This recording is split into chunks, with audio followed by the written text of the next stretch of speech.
Hello बच्चों, चलिए start करते हैं। आज का अपना सेशन है काइनेमैटिक्स का, रिलेटिव मोशन इन 2D, है ना। Relative motion in 2D, relative motion पता है क्या है कि रिलेटिव मोशन फिजिक्स का एक ऐसा खूबसूरत कंसेप्ट है जिसकी वजह से आप यूं मान लो कि जो जब कभी प्रॉब्लम आपको कॉम्प्लिकेटेड लगे, दो से ज्यादा ऑब्जेक्ट मोशन में आप लगाओ रिलेटिव मोशन, बहुत ही मतलब शानदार कंसेप्ट है जो आपके प्रॉब्लम को क्या कर देता है, बहुत ही आसान कर देता है। आप याद रखिएगा, whenever two object is in motion, two or more object is in motion, then always think about the relative motion. फिलहाल आज हमारा जो टॉपिक है रिलेटिव मोशन इन 2D में, जो हमारा फर्स्ट टॉपिक जो अपन डिस्कस करने वाले हैं, रिवर बोट प्रॉब्लम। ठीक है, रिवर बोट प्रॉब्लम। तो ये टॉपिक जो है आपका, ये कंसर्न बिल्कुल रिलेटेड है आपके वेक्टर से, बिल्कुल कंप्लीटली रिलेटेड है आपके वेक्टर से। देखिए, तीन बातें आती हैं इसके टर्म्स में। पहला आता है वेलोसिटी ऑफ बोट, दूसरा वेलोसिटी ऑफ रिवर, थर्ड जो आता है velocity of boat with respect to river. अब देखो, ये velocity of boat with respect to river, इसका मतलब हुआ velocity of boat, velocity of boat with respect to river. ये हो गया वेलोसिटी ऑफ रिवर, और ये हो गया आपका वेलोसिटी ऑफ बोट। क्या हो गया? Velocity of boat. अब देखो, प्रॉब्लम ये है कि अपने को ये तीन चीजें जो है ना, ये तीन चीजें क्वेश्चन में से करनी पड़ेगी आइडेंटिफाई। अगर आपने ये तीन चीजें आइडेंटिफाई कर ली तो हमारे लिए बिल्कुल आसान हो जाएगा ये बताना कि कौन सा डाटा क्या है।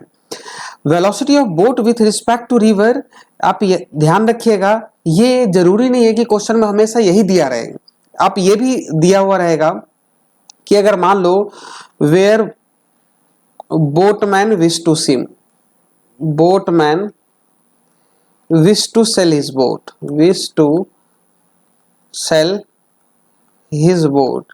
या ये भी हो सकता है कि velocity of man with respect to river, इसका मतलब where man wish to swim, ये बात भी हो सकता है।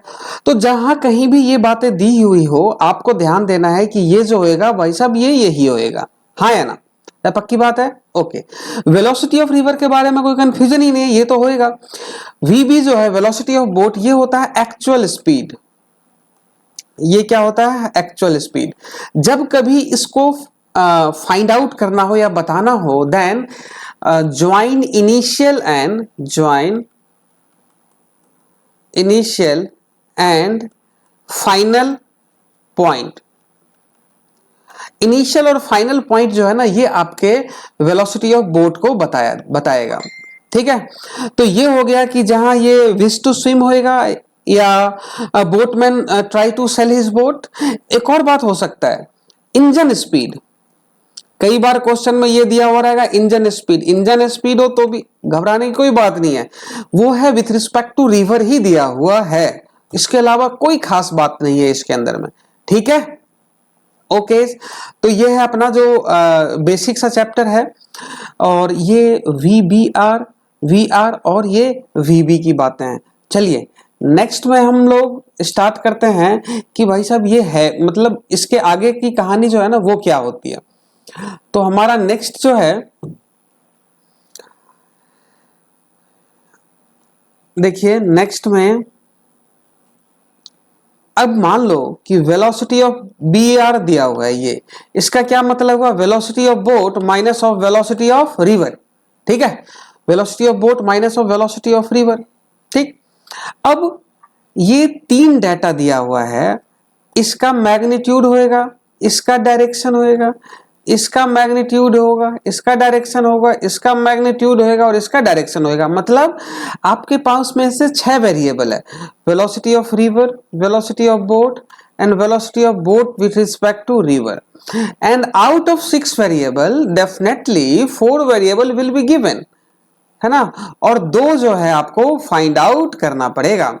ठीक है, ये हो गया मैग्नीट्यूड और ये हो गया direction. Out of 4 variable 6 out of 6 variable 4 variable will be given, और दो वेरिएबल जो होगा आपको फाइंड आउट करना पड़ेगा। ठीक है, ये हमारा पूरा ओवरव्यू है इस चैप्टर के बारे में। चलिए थोड़ा सा और कंसेप्ट आप लोग डिस्कस कर लेते हैं रैपिड। जैसे यू मान लो कि ये ना आपका है रिवर, ठीक है, ये हो गई रिवर की विड्थ, ये क्या हो गई रिवर की विड्थ। रिवर जो है ना वो भाई साहब इस डायरेक्शन में फ्लो हो रही है, वेलोसिटी ऑफ रिवर। ठीक है, एक आदमी यहां पे खड़ा है, ठीक। अब ये ए पॉइंट से ट्राई टू स्विम, मतलब या यू कह लो कि try to row his boat या try to swim at an angle theta with the river flow. ये क्या है, at an angle theta with the river flow, मतलब velocity of man with respect to river, है ना। Tries to swim, क्या हो गया, ट्राइज टू स्विम। तो अच्छा एक बात बताओ, रिवर तो इधर की तरफ है, ट्राई करा स्विम करने की इधर की तरफ, तो जाएगा किधर, जाएगा, देखो जाएगा किधर, जाएगा ये, ठीक है, जाएगा किधर को भाई साहब, फिर से देख लो एक बार, जाएगा इधर, यू एंगल ये मान लो कि ये एंगल फाई है, और ये जो जाएगा एक्चुअली गया ना बेटे, ये क्या है आपका VB, ठीक है, तो ये हो गया आपका VB, ठीक।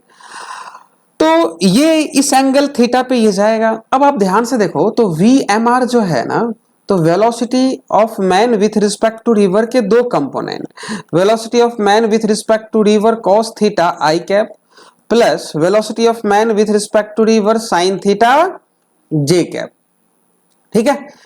और वेलोसिटी ऑफ रिवर तो ऐसे है ही, तो अगर हम वेलोसिटी ऑफ रिवर जो है, velocity of river I cap, अब यू देखो velocity of man with respect to river क्या होएगा, velocity of man minus velocity of river, यही बात है ना। तो अब हम इस पे ऐड करते हैं, तो वेलोसिटी ऑफ मैन अगर आपको निकालना हो तो वेलोसिटी ऑफ मैन क्या हो जाएगा, velocity of man with respect to river plus velocity of river, यही बातें आएगी, ठीक है। अब देखो ध्यान से देखिएगा आप ये, इसके बाद में नेक्स्ट में velocity of man with respect to river जो भी चीजें दी हुई है वो हम ना पुट कर देते हैं, ठीक है। तो अब पुट कर देते हैं, तो देखो वेलोसिटी ऑफ मैन जो हो जाएगा, velocity of man with respect to river cos theta plus क्या, velocity of river I cap plus velocity of ये क्या हो गया आपका man with respect to river sine theta J cap, ठीक है। ले ये निकल करके आ गया वेलोसिटी ऑफ मैन। अगर आप सोचो कि इसका डायरेक्शन अगर अपने को बताना हो तो क्या प्रॉब्लम है, ले सिंपल सी बात है, ये कितना हो गया बेटे, ये हो गया velocity of man with respect to river cos theta, और ये हो गया वेलोसिटी ऑफ रिवर, और ये कितना हो गया, ये कितना हो गया, velocity of man with respect to river, तो ये एंगल हो जाएगा फाई, ठीक है। तो tan फाई कितना हो जाएगा बेटे, tan फाई हो जाएगा VMR by VMR cos theta plus कितना VR, ठीक है ये। अच्छा अब एक बात बताओ, time to cross the river अगर आपसे पूछा जाए, time to cross the river, तो एक बात बताओ टाइम कौन सा लगेगा, टाइम कौन सा लगेगा, टाइम वो लगेगा मतलब स्पीड का वह कंपोनेंट लोगे जो इसको क्रॉस करवाता है ना, तो क्रॉस कौन करवा रहा है, साइन थीटा, तो टाइम कितना हो गया D by VMR sine theta, ठीक है, कितना हो गया, T is equal to D by VMR sine theta, done ना। आइए नेक्स्ट,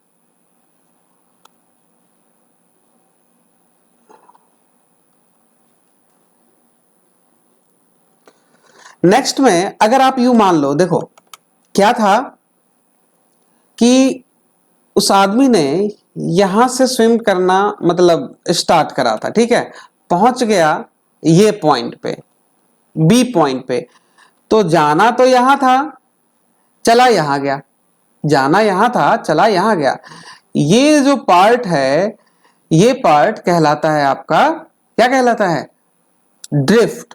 क्या कहलाता है? ड्रिफ्ट। तो ये है हॉरिजॉन्टल पार्ट ना। अगर आपको ड्रिफ्ट बताना हो, ड्रिफ्ट मतलब इनिशियल और फाइनल को जो आप मिलाओगे ना, तो अदर बैंक के सामने से जो डिस्टेंस कवर्ड होएगा वही होगा आपका ड्रिफ्ट। तो अगर ड्रिफ्ट यहां निकाला जाए तो वी आर, आप वेक्टर देखो इधर ये कितना था, V R plus V M R cos theta, यही था ना। तो वेलोसिटी का ये कंपोनेंट रिस्पॉन्सिबल होएगा उसके लिए, तो V R plus V M R cos theta, ये तो हो गया स्पीड। और ये क्या हो गया आपका टाइम। टाइम अभी अभी आपने निकाला था, कितना निकाला था? V R plus V M R cos theta, और टी कितना हो गया आपका? D by V M R sine theta.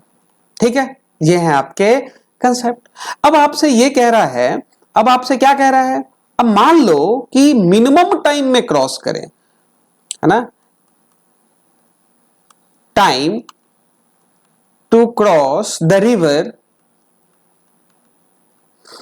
Eight minimum time. अगर ये मिनिमम टाइम में क्रॉस करना है तो आप खुद सोच करके बताओ क्या होना पड़ेगा।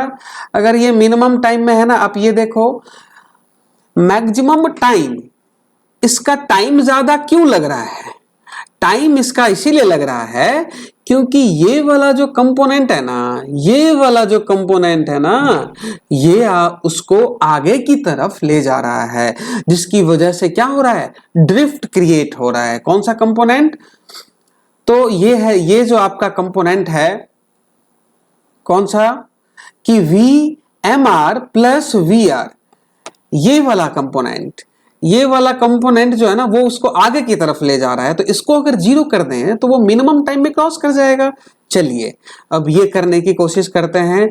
We M R cos theta is equal to 0 होना चाहिए, तभी तो होगा ना। खुद सोचो, आप खुद सोचिए। हॉरिजॉन्टल डायरेक्शन में उसकी वेलोसिटी का कंपोनेंट अगर आप 0 कर दोगे तो वो पार्टिकल या वो आदमी जो है ना सीधा जाएगा, और सीधा जाएगा तो कम टाइम लगेगा।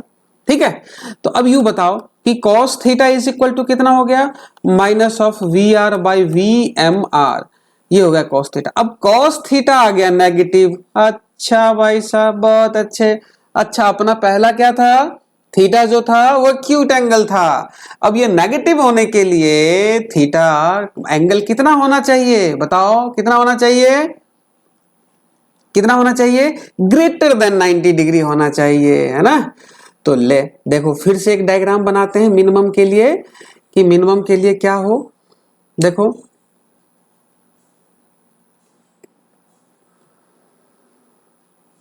मिनिमम के लिए देखते हैं कि मिनिमम के लिए हम क्या कर सकते हैं। तो एक बार वापस से डायग्राम बनाते हैं और देखते हैं कि उस आदमी को कैसे स्विम करना पड़ेगा। देखो अगर ये है और ये हो गया आपका डी, तो उस आदमी को स्विम करना पड़ेगा ऐसे, है ना। ये हो गए वी एम आर, ये हो गए एट एन एंगल थीटा, ये हो गए इसके वी आर, और ये कितना हो गया बच्चे? ये कितना हो गया? V M R cos theta, है ना। ठीक है, और ये कितना हो गया? V M R sine theta. ठीक है, अब इसको अगर मिनिमम टाइम है तो मिनिमम टाइम के लिए तो यही बातें हो गई ना। t इज इक्वल टू कितना? d by V M R. Minimum time इससे पहले वाले के अगर केस में देखें तो यहां मिनिमम टाइम कितना हो गया? t is equal to D by V M R cos theta. ठीक है, तो ये है एक पार्ट है। ये वाला केस अभी नेक्स्ट वीडियो में डिस्कस करते हैं हम लोग। उसके बाद में 2 वीडियो और बनाऊंगा। पहला सिंपल सा बेसिक सा प्रॉब्लम, उसके बाद में हम करेंगे प्रॉब्लम में थोड़ी सी डिफिकल्टी के लिए। चलिए ठीक है, बहुत बहुत धन्यवाद, थैंक यू।